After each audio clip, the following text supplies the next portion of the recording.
Olá, meus amores! Tudo bem com vocês? Eu espero que sejam todos muito bem e preparados para mais uma aula de geografia. Hoje nós vamos relembrar alguns conteúdos que nós aprendemos no decorrer do ano. Vamos lá? Nós vamos iniciar a nossa aula relembrando o que é uma paisagem. Então, a paisagem é tudo que nós podemos ver no espaço onde nós estamos observando. Então, a paisagem, ela pode conter elementos naturais, elementos culturais ou até mesmo um pouco dos dois, né? Existem paisagens em que predominam elementos culturais, ou seja, existem mais elementos culturais, e existem paisagens que é ao contrário, né? Existem mais elementos naturais. Mas o que são esses elementos, prof? Os elementos naturais são os elementos que são criados pela natureza. E os elementos culturais são aqueles que são criados pelo ser humano, né? Então, a prof trouxe duas imagens que retratam muito bem a predominância dos elementos naturais e culturais. Então, vamos lá.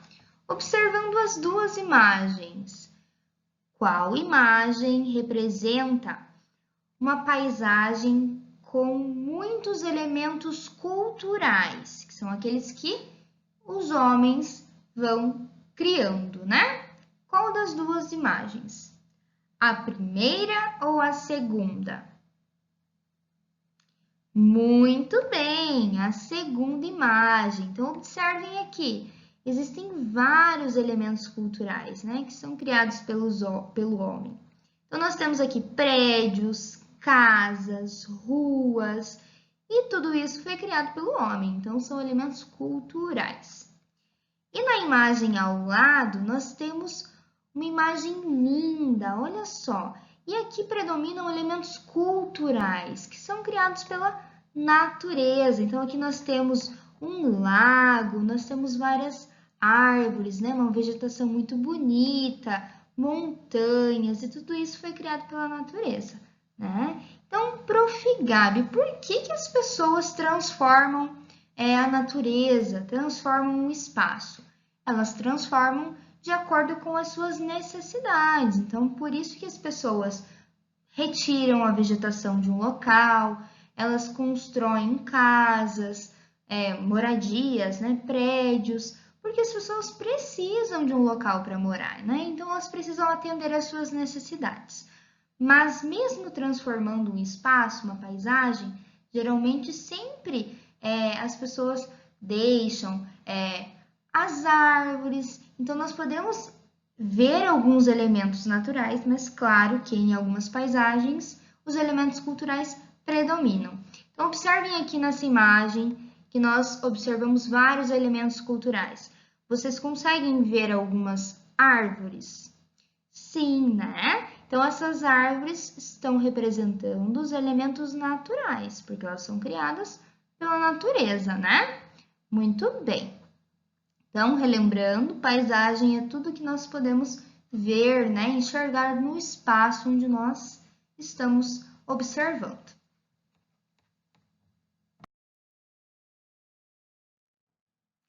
Agora nós vamos relembrar o espaço rural. O espaço rural ele é caracterizado por ter poucas construções, e as construções que estão no espaço rural, elas estão dispersas, ou seja, elas ficam bem longe umas das outras, elas ficam afastadas, né? E essas construções, elas são cercadas por matas, né? Por muita vegetação. No campo, nós temos poucas pessoas, né? Então, a concentração de pessoas é bem menor, a concentração de veículos também é bem menor, porque no campo existem poucas ruas e as que existem, os caminhos que existem, eles são de terra, né? Então, ao contrário da cidade, em que a maioria dos caminhos possui asfalto, no campo isso não acontece, a maioria dos caminhos é de terra. No campo, nós podemos ver também muitas plantações, né? A criação de animais, é bem forte no campo. Então, nós podemos dizer que o campo é o espaço da dispersão, em que as construções ficam bem afastadas, existem poucas lojas, mercados, a quantidade é bem menor do que na cidade, né? E nós podemos dizer também que o campo é um espaço em que predominam atividades de trabalho como a agricultura, a pecuária e o extrativismo. Então vamos relembrar. A agricultura é a atividade que cultiva a terra, né? Então, cultiva a terra para plantar. Então, a agricultura é muito forte. A criação de animais também. Então, a pecuária é responsável pela criação e reprodução de animais, que também ocorre muito no campo. E uma outra atividade de trabalho muito forte no campo é o extrativismo, né? A atividade que é responsável por extrair recursos naturais para atender às necessidades das pessoas, né? E esses recursos naturais vão servir de matéria-prima para produzir outras coisas. Então, o espaço rural ele é caracterizado por ser bem mais calmo, a vida é bem mais calma, tem poucas pessoas, poucos veículos, né? E existe uma grande quantidade de elementos naturais que são criados pela natureza.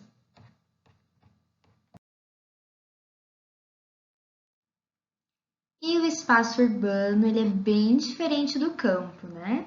Então, no campo nós aprendemos que existem poucas casas, poucas construções no geral, e na cidade ocorre o contrário.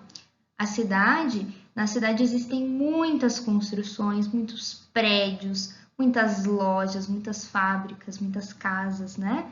E a maioria das ruas na cidade possui asfalto, né? Nós aprendemos que no campo a maioria dos caminhos é de terra. Na cidade existe também uma grande quantidade de pessoas, de veículos, né? E na cidade nós aprendemos também que o ritmo de vida na cidade é muito mais agitado do que no campo. No campo é mais calminho, né? Lá o espaço da dispersão, as casas são afastadas umas das outras. E na cidade, não. Na cidade as casas são próximas, né? É bem pertinho. Observem aqui na imagem, um prédio do ladinho do outro. Então, na cidade, as construções realmente ficam mais próximas. Uma outra observação é que as atividades de trabalho que ocorrem na cidade não dependem do ritmo da natureza, né? Então, as pessoas podem trabalhar quando chove ou quando não chove, né? E no campo, isso atrapalha, o ritmo da natureza realmente atrapalha. Então, quando existem vários dias que ficam sem chover, isso vai atrapalhar a plantação, né? Então, precisa de um meio termo, nem muita chuva e nem pouca chuva, um meio termo para que a produção, né, a plantação lá na agricultura seja boa, né, seja produtiva. E na cidade isso não ocorre, então as pessoas podem trabalhar independente se chove, se não chove, independente do tempo, né? Muito bem. Nós aprendemos também que na cidade existem várias atividades econômicas, né, atividades de trabalho, mas na cidade predominam o comércio, a indústria e a prestação de serviços. O comércio consiste na compra e venda de mercadorias, né? As pessoas que compram as mercadorias são os consumidores e as pessoas que vendem são os comerciantes, né? Então, existem vários tipos de comércio, mercados, lojas, muitos tipos de comércio.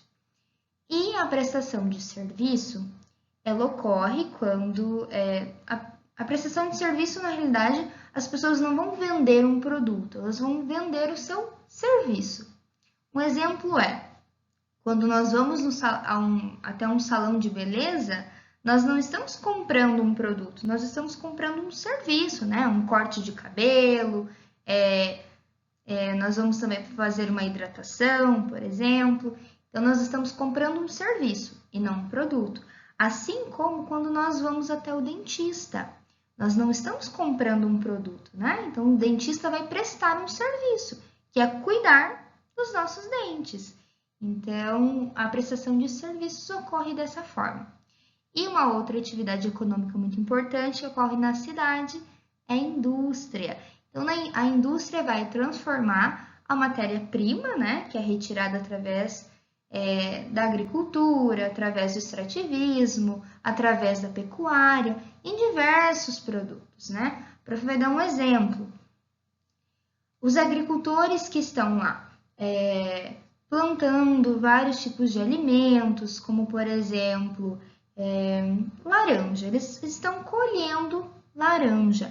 Essa laranja vai até uma indústria e lá ela pode ser transformada em vários produtos, como um suco de laranja, uma geleia de laranja, né? Então, eles vão utilizar a laranja, que é a matéria-prima, e transformar em vários produtos. Isso acontece com vários tipos de alimentos. Então, nós aprendemos que o espaço urbano é o espaço da aglomeração, né? Então, existem muitas casas, muitos prédios, muitos veículos, pessoas. Então, o espaço urbano é caracterizado por isso, por ser o espaço da aglomeração, da agitação, né? Muito mais agitado que o campo.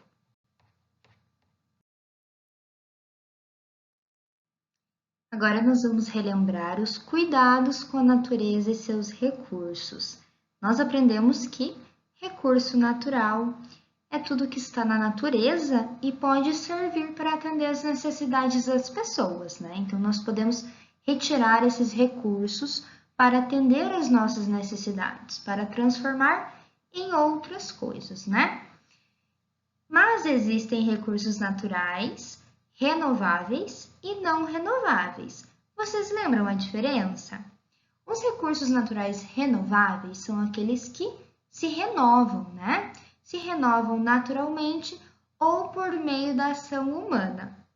São exemplos de recursos naturais renováveis: o solo, a água, a vegetação, o ar, madeira, energia solar. Então, todos esses exemplos são recursos naturais que se renovam naturalmente ou por meio da ação humana. Mas existem também os recursos naturais não renováveis. Esses não se renovam naturalmente e também não podem ser reproduzidos pela ação humana, então as pessoas não conseguem reproduzir. São exemplos de recursos naturais não renováveis o carvão, o petróleo, o ouro e os minérios em geral, né? Minério de ferro, alumínio, níquel, todos esses minérios também são recursos naturais não renováveis. Então as pessoas vão retirando, mas ele não se renova, certo? Assim como o petróleo, que também é muito utilizado, o carvão. Então, essa é a diferença entre os dois tipos de recursos naturais. As pessoas vão utilizar esses recursos para atender às suas necessidades e, como a prof disse, o minério de ferro, por exemplo, ele pode ser utilizado para fazer peças para automóveis, para aviões. Então, todos esses tipos de minérios são muito utilizados. Então, nós devemos utilizar os recursos da natureza, claro que de uma forma mais sustentável, né? Assim como os povos da floresta. É claro que os seres humanos retiram muito mais, né? Porque é uma grande quantidade de pessoas, mas nós devemos sempre ter um cuidado com a natureza, né? Retirar assim o necessário, ter um cuidado maior, assim como os povos da floresta.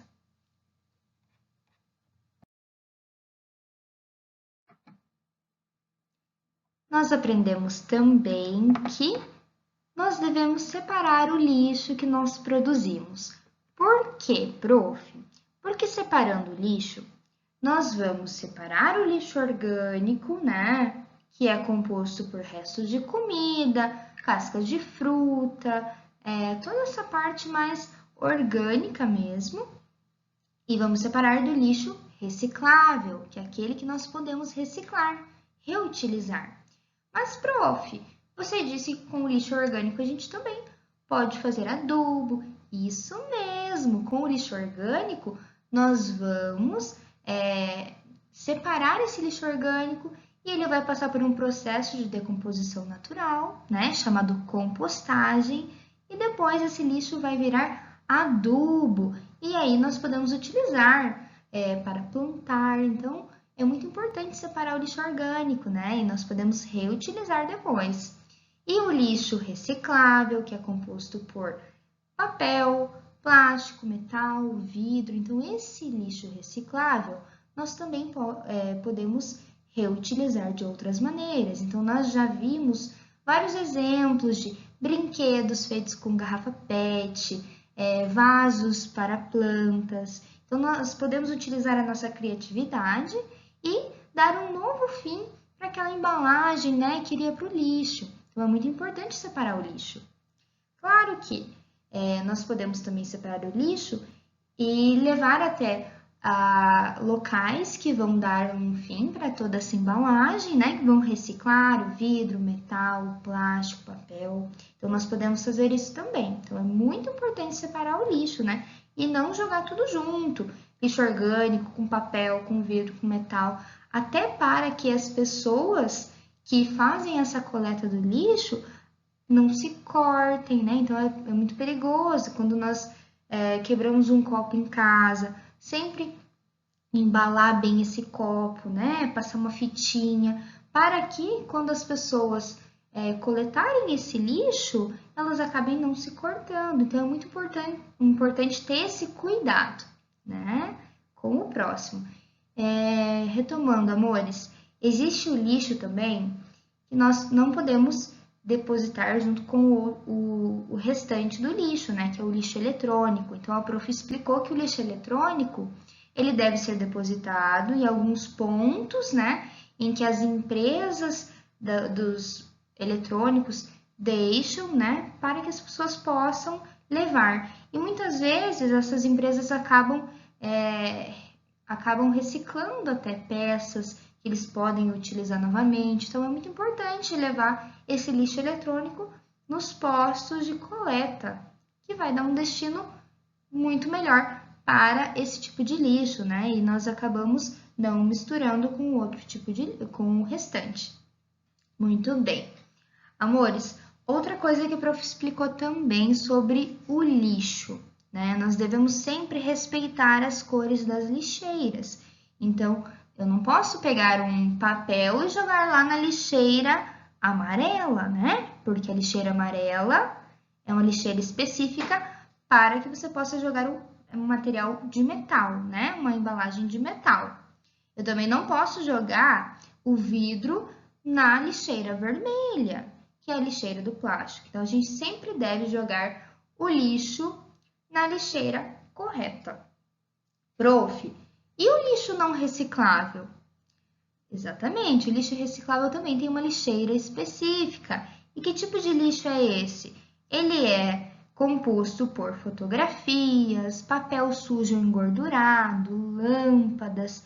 Todo esse tipo de lixo não deve ser jogado junto com o lixo que pode ser reciclado. Ele deve ser jogado no lixo não reciclável, porque não dá para reciclar, tá? Então, nós acabamos relembrando o que fazer com o lixo. Muito bem.